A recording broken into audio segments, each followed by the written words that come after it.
किसी भी पूजा, आराधना, अनुष्ठान या किसी भी शुभ कार्य में कोई विघ्न बाधा ना आए, इसलिए सबसे पहले भगवान गणेश की पूजा और उनकी कृपा का आशीष प्राप्त किया जाता है। मान्यता है कि भगवान श्री गणेश का जन्म हिंदू धर्म के पंचांग के अनुसार भादो मास की शुक्ल पक्ष की चतुर्थी के दिन हुआ था। ये दिन हर वर्ष उनके जन्म उत्सव के रूप में मनाया जाता है। अंग्रेजी कैलेंडर में ये दिन इस बार 22 अगस्त 2020 दिन शनिवार को है। गणेश जी को विघ्नहर्ता भी कहा जाता है। गणेश जी अपने भक्तों के सभी कष्ट और विघ्न और बाधाएं दूर करते हैं, ऐसा माना जाता है। पूरे देश में, और पूरे देश में ही क्या, आप तो विश्व में भी जहाँ जहाँ भारतवासी रहते हैं वहाँ ये गणेशोत्सव धूमधाम से मनाया जाता है। ये सभी जानते हैं कि माता पार्वती और शिव के पुत्र हैं गणेश। हमारे संपूर्ण भारत को एक सूत्र में बांधने वाला अगर एकमात्र उत्सव कोई है तो वो है गणेश चतुर्थी, जो आगामी 22 अगस्त को होगी। ये एक राष्ट्रीय एकता का ज्वलंत प्रतीक बन गया है, क्योंकि इसको सभी धर्म के लोग बहुत ही खुशी और उल्लास के साथ मनाते हैं। अगर इतिहास के आईने में हम पीछे जा कर के देखें तो पता चलेगा कि गणेश चतुर्थी पूजन महाराष्ट्र में छत्रपति शिवाजी महाराज के शासनकाल से प्रारंभ हुआ है। उन्होंने अपने शासनकाल में इसको राष्ट्रीय संस्कृति और एकता को बढ़ावा देने वाली पूजन के रूप में मान्यता दी। पेशवा साम्राज्य के पतन के बाद गणेश पूजन एक राष्ट्रीय पर्व के जगह व्यक्तिगत और पारिवारिक उत्सव के रूप में मनाया जाने लगा। 1857 की असफल क्रांति के बाद एक बार जब भारत में फिर बिखराव की स्थिति पैदा हो गई थी, तब लोकमान्य बाल गंगाधर तिलक जी ने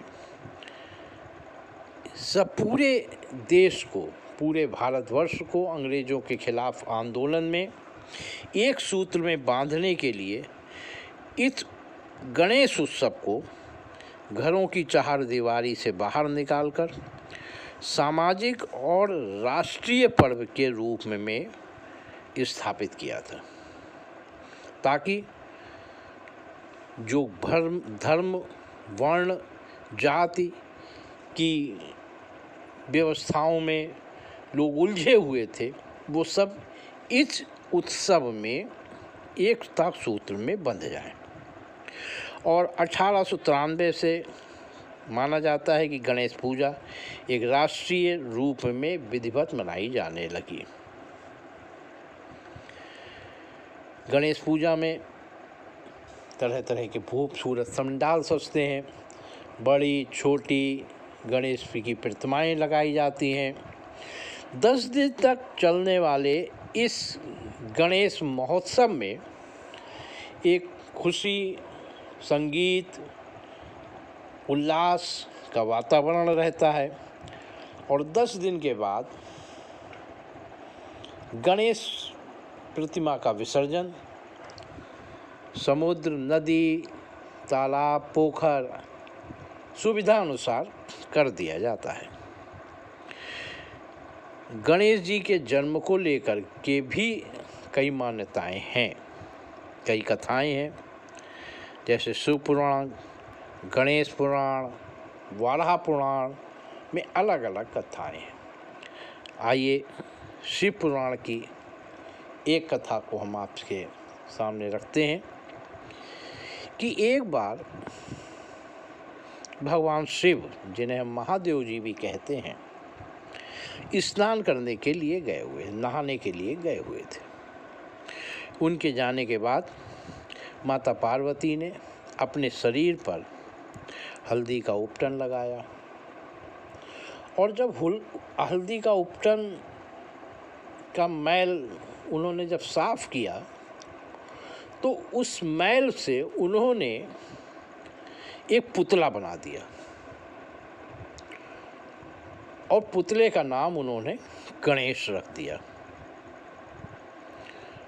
माता पार्वती ने उस पुतले से कहा कि गणेश, तुम जाओ बाहर दरवाजे पर मुग्दल लेकर बैठ जाओ और किसी पुरुष को घर के अंदर मत आने देना। मैं नहाने जा रही हूँ, स्नान करने जा रही हूँ।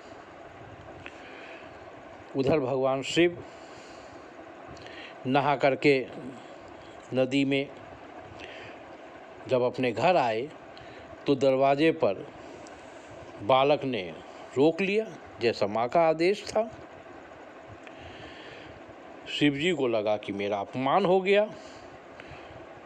वो बालक से बहस करने लगे, लेकिन बालक ने शिव जी को घर के अंदर जाने से रोकता रहा। भगवान शिव ने गुस्से में आकर उस बालक का सिर धड़ से अलग कर दिया और गुस्से में, क्रोध में घर के अंदर प्रवेश किया। उधर माता पार्वती ने देखा कि भगवान शिव बहुत क्रोध में है। उनको लगा कि भोजन में विलंब हो गया है, इसलिए भगवान शिव क्रोध में है। उन्होंने तत्काल 2 थालियों में भोजन परोसा। जब दूसरी थाली भगवान शिव ने देखी तो उन्हें पूछा, ये दूसरी थाली किसके लिए? तब पार्वती ने कहा कि ये मेरे पुत्र गणेश के लिए। गणेश का नाम सुनकर वो चौंके। वो कहाँ? कहने लगा, वो तो बाहर दरवाजे पर पहरा दे रहा था, उसने आपको रोका नहीं। ये सुनकर शिव जी को बहुत आश्चर्य हुआ। बोले, तुम्हारा पुत्र पहरा दे रहा था? उन्होंने, माता पार्वती ने पूरी कथा भगवान शिव को बताई।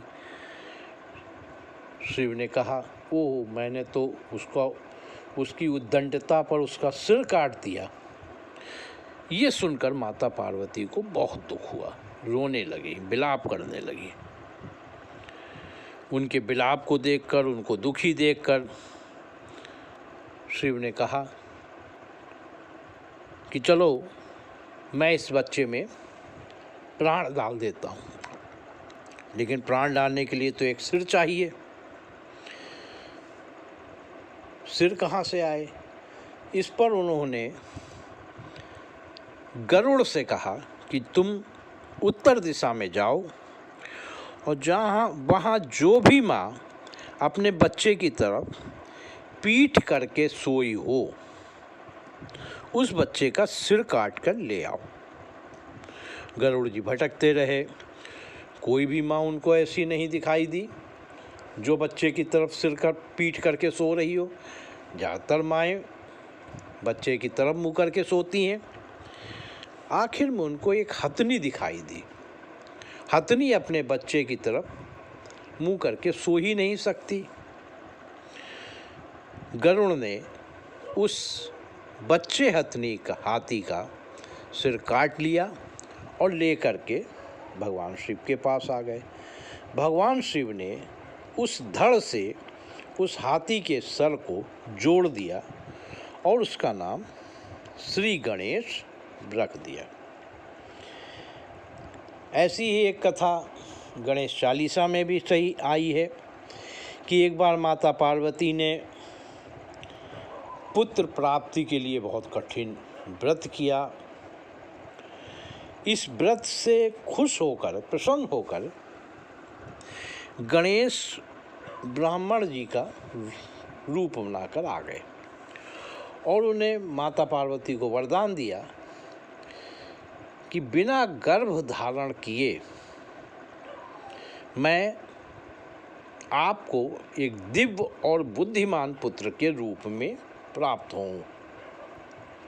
माता पार्वती ने अंदर जाकर घर में देखा कि पालने में एक बालक विराजमान है। चारों तरफ खुशी छा गई। भगवान शिव और पार्वती बहुत प्रसन्न थे। उन्होंने एक उत्सव रखा। हर तरफ से देवी देवता, सुर, गंधर्व, ऋषि मुनि उस उत्सव में बुलाए गए। सभी देवता खुशी खुशी उत्सव में शामिल हुए। शनि महाराज भी आए। माता पार्वती ने शनि से प्रार्थना की कि आप चलकर बच्चे को देखिए और उसको आशीष दीजिए।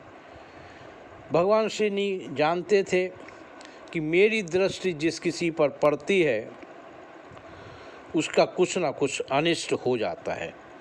वो बालक शिव गणेश को देखने से बच रहे थे, परंतु पार्वती को ये अच्छा नहीं लग रहा था। उन्हें लग रहा था जैसे आज शनि को ये खुशी नहीं हुई। शनि ने महसूस किया कि माता पार्वती कुछ ऐसा ही महसूस कर रही हैं। आखिर शनि सकचाते हुए बालक को देखने पहुँचे, लेकिन जैसे ही शनि की किंचित नज़र, हल्की सी नज़र उस बालक पर पड़ी, बालक का सिर आकाश में उड़ गया। जो खुशी का माहौल था वो एकदम गम में बदल गया, दुख में बदल गया। चारों तरफ हाहाकार मच गया। तुरंत भगवान शिव ने गरुड़ से कहा कि जाओ कोई सिर लेकर के आओ। गरुड़ जी गए और हाथी का सिर लेकर आ गए। वो सिर शंकर जी ने गणेश जी के धड़ से जोड़ दिया और उसमें प्राण डाल दिए। तब से गणेश जी का सिर हाथी का और धड़ मनुष्य का होने गया, कहलाने लगे श्री गणेश। ये थी कथाएं कि गणेश जी का जन्म कैसे हुआ। और भी कथाएं हैं तरह, लेकिन यहाँ मैं विराम लूँगा कथाओं से। मैं ये ज़रूर कहना चाहूँगा कि सभी के मन में ये जिज्ञासा होती है कि आखिर गणेश जी का पूजन पहले क्यों सभी देवताओं से किया जाता है, जबकि माँ सरस्वती विद्या की देवी हैं, माँ लक्ष्मी धन की देवी हैं, भगवान विष्णु पालन करता है। तो इसके बारे में कहा जाता है कि एक बार समस्त देवता, सभी देवता इस बात पर झगड़ने लगे कि धरती पर किस देवता की पूजा सभी देवताओं से पहले हो। कौन देवता सर्वश्रेष्ठ देवता है जिसकी पूजा सबसे पहले हो। सभी अपने को सर्वश्रेष्ठ मानते थे। नारद जी उनके झगड़े को समझ रहे थे, देख रहे थे। उन्होंने सभी देवताओं को सलाह दी कि चलिए भगवान शिव की शरण में चलते हैं, उनसे पूछते हैं कि कौन हम में से श्रेष्ठ है। सभी देवता भगवान शिव के साथ पास पहुँचे। भगवान शिव ने सबके झगड़े को सुना और उस झगड़े को सुलझाने का एक तरीका उन्होंने बताया, एक योजना बताई। उन्होंने कहा हम एक प्रतियोगिता का आयोजन करते हैं। आप सभी देवतागण अपने अपने वाहनों पर बैठकर पूरे ब्रह्मांड का चक्कर लगा करके आइए। जो देवता सबसे पहले पूरा ब्रह्मांड की परिक्रमा कर लेगा और यहाँ पहुँच जाएगा, वो सर्वप्रथम पूजनीय माना जाएगा। सभी देवता अपने अपने वाहनों को लेकर उन पर बैठकर परिक्रमा के लिए चल दिए। किसी का वाहन शेर था, किसी का हाथी था, किसी का गरुड़ था, किसी का हंस था, किसी का बगुला था। पर भगवान गणेश भी पूजा में परिक्रमा में शामिल हुए थे। उनका तो वाहन मूषक है, चूहा है, चूहा सबसे छोटा जानवर।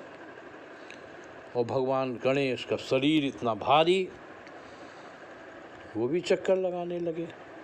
लेकिन गणेश जी ने सोचा ये कि अगर मैं चूहे से चक्कर के साथ परिक्रमा तो मेरी पूरी हो नहीं पाएगी,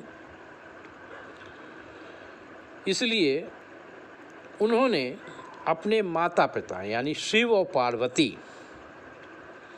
की 7 परिक्रमा पूरी कर ली उस चूहे पर बैठकर। और जब 7वीं परिक्रमा पूर्ण हो गई तो वो हाथ जोड़कर उनके सम्मुख, भगवान शिव और पार्वती के सम्मुख आकर खड़े हो गए।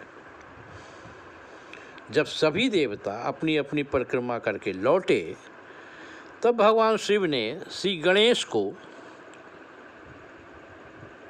प्रतियोगिता का सर्वश्रेष्ठ विजयी पुरस्कार दे दिया, घोषित कर दिया। कहा कि ये सर्वश्रेष्ठ हैं। सभी देवता ये निर्णय सुनकर अचंभे में आ गए। तब भगवान शिव ने इसका कारण पूछने पर बताया कि माता पिता को समस्त ब्रह्मांड एवं समस्त लोक में सबसे ऊंचा स्थान दिया जाता है। जो देवताओं और इस सृष्टि में सबसे ऊंचे माने गए। तब सभी देवता भगवान शिव के इस निर्णय से सहमत हो गए। तभी से भगवान श्री गणेश जी का पूजन सर्वप्रथम मनाया जाता है, सबसे पूजा जाता है। यही कारण है कि भगवान गणेश अपनी तेज, बुद्धि, बल के प्रयोग से सर्वप्रथम पूज्य हो गए। इसीलिए उनको विघ्नकर्ता भी कहा जाता है। सभी विघ्नों को दूर करने वाले भी वही कहलाते हैं।